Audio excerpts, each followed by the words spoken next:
Hey, it's Chris Bowling. It's Chris Beyer. We are CB squared. Hello, hello.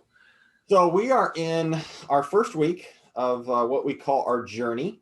What does it mean? What does it look like? What does it feel like to have a conversation with Chris Beyer and myself? Yeah, it's pretty And fun. it's fun. It's we love this. So really, the first engagement that we would have outside of our initial do you want to talk to us Right, right. is uh is our intro call. Yeah, And as Chris said, we this is really migrated into a virtual environment. Number one, it's 20 to 25 minutes long. right. um you kind of, not that there's some importance around getting to know each other, but Yeah, what was taking an hour pre-COVID is now down to 20 to 25 minutes. right, So right. well, Chris, why don't you explain kind of what the purpose is of the intro call? Oh, it's I think one of my favorite parts of the journey. And it's a chance for you and I to meet with CEO, CFO, HR director, any combination, and figure out, are we potentially a fit to work together? That's really the intent of it. Is let's spend 25 minutes together to find out, should we take that next step. It's not a long presentation of all kinds of slides and history of who we are and our agency and how many employees. Who cares about that? We want to know from that prospective client, number one, we're not assuming that we're a fit to work together. I think that's the most important part. Is we're coming into this in an inquisitive mode. I love asking questions. I love to learn about that organization.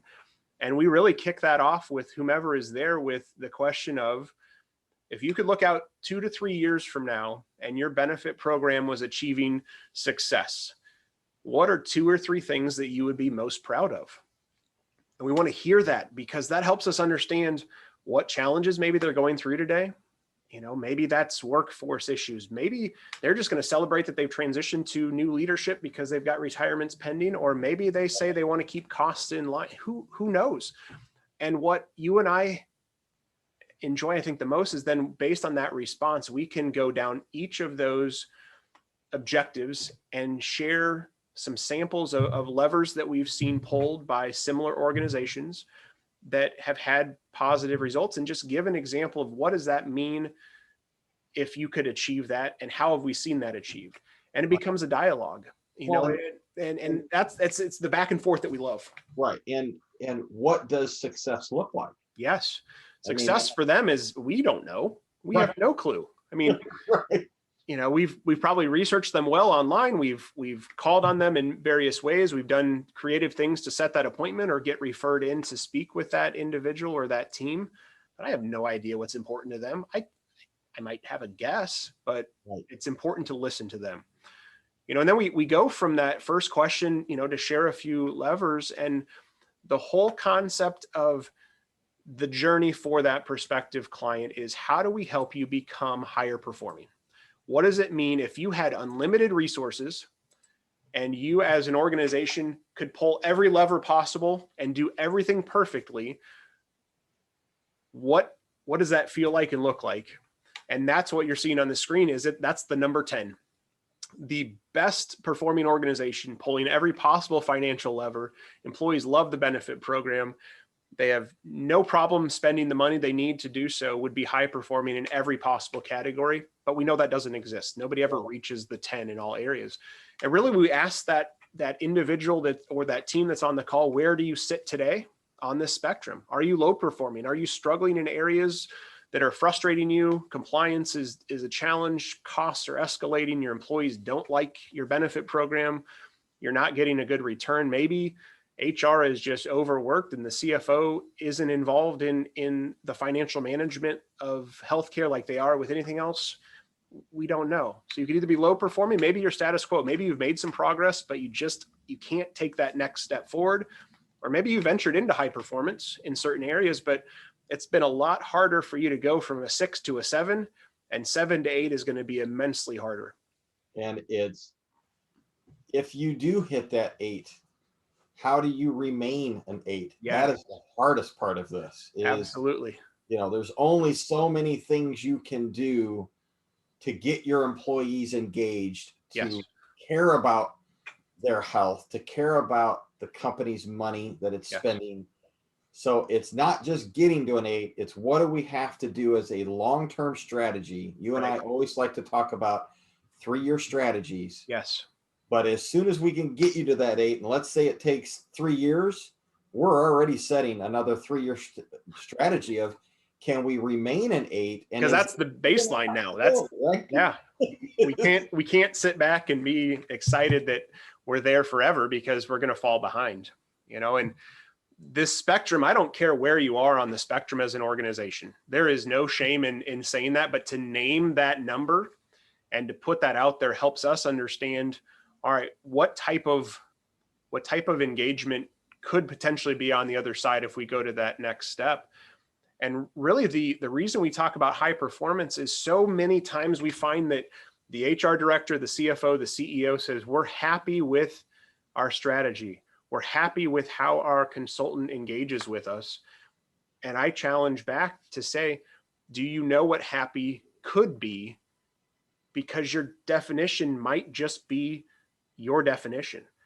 And we talk about comparison. Nothing is good or bad, better or worse, except by comparison. And when, as an organization, have you last or ever compared yourself against the highest performers who do have the unlimited resources, who do pull every financial lever, and to find out what are we missing that a traditional broker just isn't bringing to us? Right. Because we know there's a lot of things. What, Chris? We're probably into the 60 range of different levers that could be pulled in the right situation. Yes.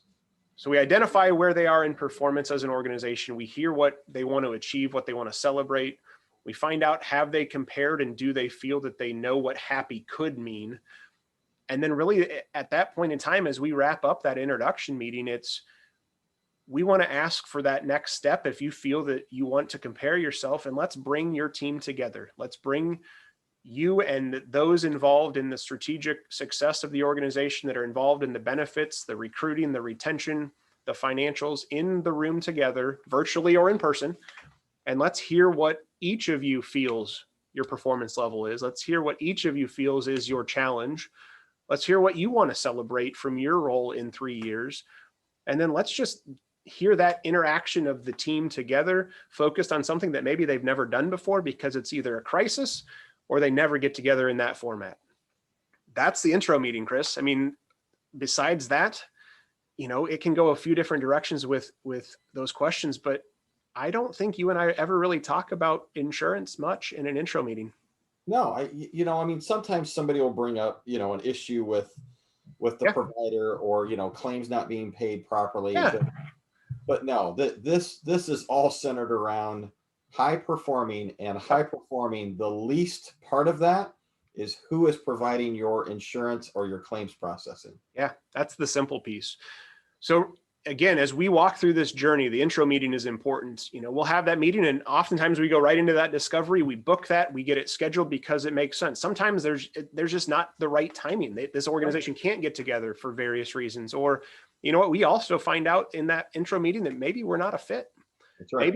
Maybe that organization, for good or bad, just is okay with where they're at, and there is no desire to change, or they don't feel that this would be a valuable process, and we've all invested a half an hour at most, and maybe we've learned something about an organization that we can take back, and maybe they've learned something about themselves, but and there's no loss at that point in time.